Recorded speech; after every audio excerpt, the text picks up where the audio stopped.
ഹബീബായ തങ്ങളെ ഒരുപാട് പ്രിയം വെക്കാനും അവിടുത്തോട് ഒരുപാട് മഹബത്തുകൾ കാണിക്കാനും നമ്മൾ പരസ്പരം ഉപദേശിച്ചു കൊടുക്കണോ? ഭാര്യ ഭർത്താവിനോടും ഭർത്താവ് ഭാര്യയോടും ഉപദേശിച്ചു കൊടുക്കണം. അതാ രാത്രി കിടക്കുന്ന സമയത്ത് ഭാര്യ ഭർത്താവിനോടോ ഭർത്താവ് ഭാര്യയോട് പറഞ്ഞു കൊടുക്കണം.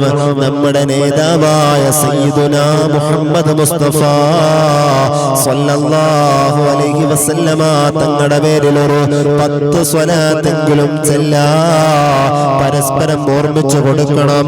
അബൂ അയ്യൂബ് റളിയല്ലാഹു അൻഹു തങ്ങൾ പറയുകയാണോ, ഞങ്ങൾ ഹബീബായ തങ്ങൾക്ക് വേണ്ടി ഭക്ഷണം തയ്യാറാക്കി നൽകോ. ബാക്കിയുള്ള ഭക്ഷണം കിട്ടിയാൽ പ്രസ്തുത പാത്രത്തിൽ ഹബീബായ തങ്ങൾ കൈവച്ച ഭാഗം ഞാനും ഭാര്യയും കണ്ടെത്തുകയോ ബറക്കത്ത് ആഗ്രഹിച്ചുകൊണ്ട് ഞങ്ങൾ അതിൽ നിന്ന് ഭക്ഷണം കഴിക്കുകയും ചെയ്യാറുണ്ടായിരുന്നു. ഹബീബായ തങ്ങൾ അയ്യൂബ് റളിയല്ലാഹു അൻഹുവിന്റെ വീടിന്റെ താഴെ ഭാഗത്ത് അയ്യൂബ് റളിയല്ലാഹു അൻഹു ഭാര്യയും വീടിന്റെ മുകളിലത്തെ നിലയിലുമായിരുന്നു താമസിച്ചിരുന്നത്.